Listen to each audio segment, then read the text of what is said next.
अथ सत्यार्थ प्रकाशः अष्टम समुल्लासः।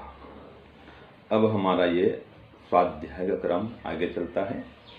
आगे प्रश्न आता है, इस जगत का कर्ता न था, न है और न होगा, किंतु अनादि काल से यह जैसा का वैसा बना है। न कभी इसकी उत्पत्ति हुई, न कभी विनाश होगा। ये प्रश्न आता है।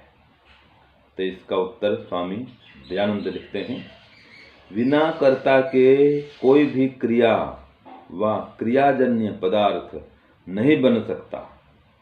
जिन पृथ्वी आदि पदार्थों में संयोग विशेष से रचना दिखती है, वे अनादि कभी नहीं हो सकते, और जो संयोग से बनता है वह संयोग के पूर्व नहीं होता और वियोग के अंत में नहीं रहता। जो तुम इसको न मानो तो कठिन से कठिन पाषाण, हीरा और पोलाद आदि तोड़ टुकड़े कर गला व भस्म कर देखो कि इनमें परमाणु पृथक पृथक मिले हैं व नहीं। जो मिले हैं तो वे समय पाकर अलग अलग भी अवश्य होते हैं। तो स्वामी जी को विज्ञान की जानकारी थी, वो पदार्थ विद्या को भी जानते थे। स्वामी दयानंद बहुत बड़े वैज्ञानिक थे। तो आज का उत्तर विज्ञान सम्मत देते हैं वो, कि बिना कर्ता के कोई क्रिया अथवा क्रिया से उत्पन्न होने वाला पदार्थ नहीं बन सकता। जैसे कि हार है, मंगलसूत्र, चूड़ी है, और नाक के, कान के जो आभूषण हैं, क्या ये बिना बनाए बन सकते हैं? सोने के, चांदी के नहीं बन सकते।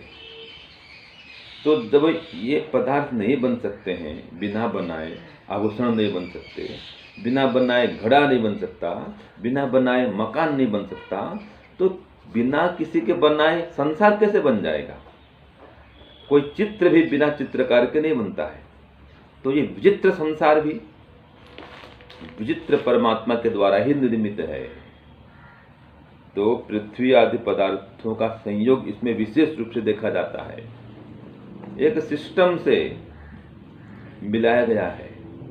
जैसे कि बनाते हैं हलवा बनाएंगे तो एक विशेष मात्रा में घी भी चाहिए, आटा भी चाहिए, शक्कर भी चाहिए, ड्राई फ्रूट भी चाहिए, तो बढ़िया हलवा बनता है। तो इसी प्रकार से संसार को परमात्मा ने विशेष प्रकार से बनाया है, और जो बनाया है ये संयोग से बना है। परमात्मा अपने ज्ञानमय तप से, सामर्थ्य से इसमें सत्व, रज और तम, इन तीनों पदार्थों के संयोग करके सब प्रकार के पदार्थों का निर्माण करता है। ये सत्व, रज और तम अपने आप नहीं जुड़ सकते, नहीं मिल सकते। तो जो बने हुए हैं तो अनादि कभी नहीं हो सकते, और जो बना है उसका एक दिन नाश भी होता है। तो चूंकि ये शरीर, संसार, ये पदार्थ जो भी हम देख रहे हैं निर्मित हैं, बने हुए हैं, इसलिए एक दिन विनष्ट भी अवश्य ही होने वाले हैं। और बने हुए इसका प्रमाण क्या है? जब भी स्वामी जी ने कहा हीरा भी अपने आप इस प्रकार विधिवत संरचना से विशेष आकार को प्राप्त नहीं होता है। ये परमात्मा की व्यवस्था से ही हीरा बनता है। परमात्मा की व्यवस्था से ही ये सारे पदार्थों का निर्माण होता है। ये सूर्य, चंद्र विशेष पदार्थ हैं, प्रकाशक हैं। क्या इनमें प्रकाश अपने आप आ गया? नहीं, परमात्मा इनमें प्रकाश को भरा है। सूर्य में गर्मी है और चंद्रमा में शीतलता है। ये परमात्मा की ही व्यवस्था है, अपने आप व्यवस्था नहीं हो सकती। तो जो इन पदार्थों को हम तोड़ फोड़ कर देखेंगे, चाहे इस संसार के पदार्थ हों, चाहे कोई और लोक के पदार्थ हों, तो पाएंगे उनमें परमाणु पृथक पृथक थे। उन परमाणुओं के संयोग से उनका निर्माण होता है। तो निर्माण होता है इसलिए वो एक दिन नष्ट भ्रष्ट भी होंगे। जो संयोग हुआ है तो एक दिन उनमें वियोग भी होगा। यही सत्य सिद्धांत है। तो ये संसार अपने आप नहीं बना, जगत का कर्ता एक अवश्य है, वो विश्वकर्मा परम पिता परमात्मा ही है। तो संसार उत्पत्ति वाला है, इसलिए विनाशशील भी है। संसार अनादि नहीं है। अनादि पदार्थ तीन ही हैं जिनका निर्माण नहीं होता है और विनाश नहीं होता है। वो कौन कौन से? ईश्वर, जीव और प्रकृति, तीनों ही अनादि हैं। बाकी सबका आरंभ भी है और अंत भी है। ये स्वामी दयानंद की रचना सत्यार्थ प्रकाश हमको बतलाती है। ओम शांति, ओम श्रम। प्यारे भाइयों बहनों, सादर सप्रेम नमस्ते। अब फिर से प्रश्न आ गया तो पूर्व पक्षी कहने लगा कि देखो जी, हम नहीं मानते कि यह जगत किसी कर्ता से बना है। इस जगत का न तो कोई कर्ता था और न होगा, किंतु अनादिकाल से यह जैसे का वैसा बना है। न कभी इसकी उत्पत्ति हुई है और न कभी इसका विनाश भी होगा। ये तो पहले भी ऐसा ही था, आज भी ऐसा ही और आगे भी ऐसा ही रहेगा। न बनता है और न ये बिगड़ता है। तो मैं इसको काव्य में कहती हूँ, इस प्रश्नोत्तरी को पूरी को। प्रश्न उठा अब पूर्व पक्ष से, जग का रचनाकार न कोई, भूत भविष्य और वर्तमान में होके अनादि खड़ा ज्यों त्यों ही।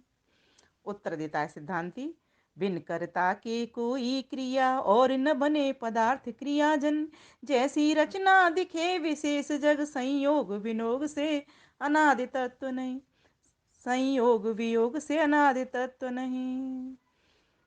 कहा कि बिना कर्ता के कोई भी क्रिया नहीं होती और कोई भी पदार्थ क्रियाजन्य भी नहीं होता, क्योंकि जो भी संसार की वस्तुएं दिख रही हैं वे सारी की सारी जड़ हैं। ये जड़ का अर्थ होता है कि जो अपने आप न बन सके न बिगड़ सके। तो जरूर इनका कोई कर्ता है जो कि इन चीजों को बना रहा है और हिसाब से लगा करके परमाणु बनाता है और फिर हिसाब से ही उनको अलग अलग करता है परमाणुओं को। अर्थात सृष्टि को बनाता भी बड़ी चतुराई से, ज्ञान के द्वारा है कि कौन सी वस्तु किन किन तत्वों से बनेगी।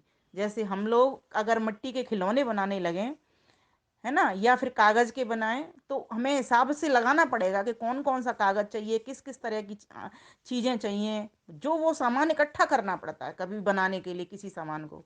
उसी प्रकार से ईश्वर ने भी ये सारे संसार को कैसे बनाया? इस प्रकृति रूपी सामग्री से बनाया है और हिसाब से बनाया है कि सूर्य में कैसे कैसे परमाणु लगेंगे, चंद्रमा में कैसे परमाणु लगेंगे, पृथ्वी में कैसे लगेंगे, हवा में कैसे बनेंगे, कितने कितने परमाणु कहाँ कहाँ जुड़ेंगे, कितने कितने परमाणु कहाँ कम होंगे, कहाँ अधिक होंगे।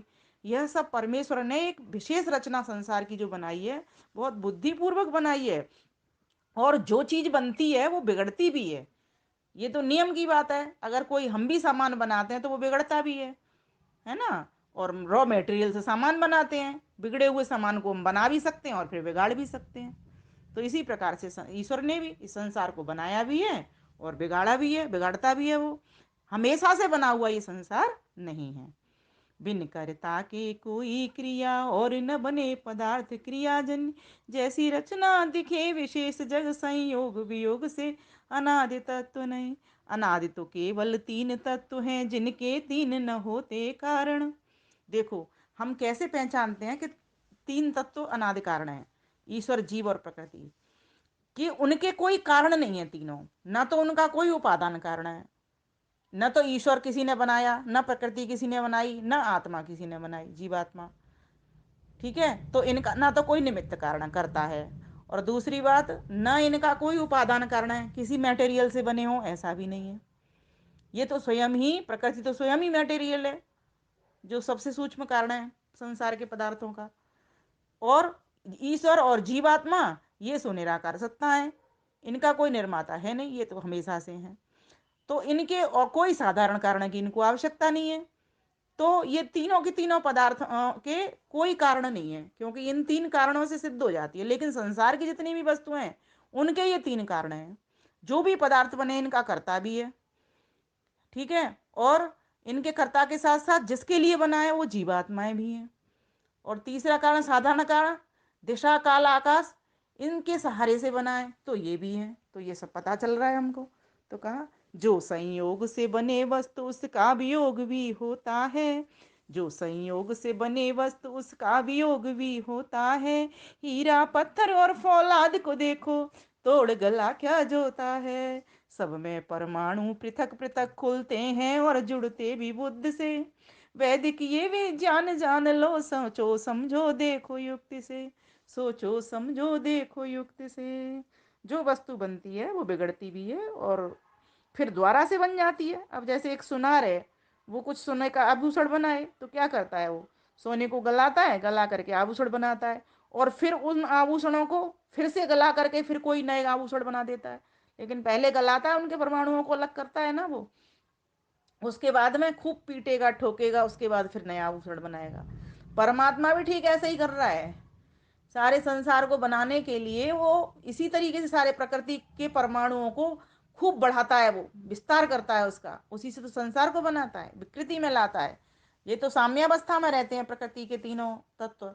सत रज तम जो तीन गुण हैं वो साम्यावस्था में रहते हैं। जब प्रलय हो जाती है उसके बाद जब संसार नहीं रहता तो क्या अवस्था रहती है प्रकृति की, साम्यावस्था रहती है। अब इस साम्यावस्था को फिर वो कैसे करता है, असंतुलित कर देता है। अर्थात कोई परमाणु कहीं, कोई परमाणु कहूँ सत्व सत, कहीं सत्व की अधिकता, कहीं रजोगुण की अधिकता, कहीं तमोगुण की अधिकता, इस तरीके से सारे संसार को बना, तभी तो ये नाना प्रकार का दिखाई देता है। और नाना प्रकार के दिखाई देने के पीछे जो प्रकृति के भीतर स्वयं ही रंग बने बने हुए हैं, लाल सफेद और काले, ये सारे इन्हीं तीन रंगों से ये सारा संसार का खेल बना हुआ है। तो कहा जो संयोग से बने वस्तु उसका वियोग भी होता है। हीरा पत्थर और फौलाद को देखो, तोड़ गला क्या जोता है। सब में परमाणु पृथक पृथक खुलते हैं और जुड़ते भी बुद्धि से। वैदिक ये भी जान जान लो, सोचो समझो देखो युक्ति से। अतः अनादिकाल से बना हुआ न, हाँ जग का कारण अनादि अवश्य। कहें प्रवाह जगती का अनादि, बनना बिगड़ना परम है सत्य। बनना बिगड़ना परम है सत्य। तो बिल्कुल स्पष्ट कर दिया कि ये संसार हमेशा से बना हुआ नहीं है, ये तो बनता है और बिगड़ता है, और वो भी चेतन कर्ता के द्वारा इसका बनना बिगड़ना होता है। इसीलिए यहाँ सिद्धांती ने एकदम स्पष्ट कर दिया, एक तो ये बिना कर्ता के नहीं बना, और दूसरा जो तुम कहते हो कि हमेशा से बना हुआ है, इसका कभी उत्पत्ति विनाश नहीं होता, ये बात तुम्हारी ठीक नहीं है। क्योंकि जो पदार्थ बनते हैं उनका बिगड़ना भी स्वाभाविक है। इस प्रकार से हमको इसको समझना चाहिए। धन्यवाद, नमस्ते।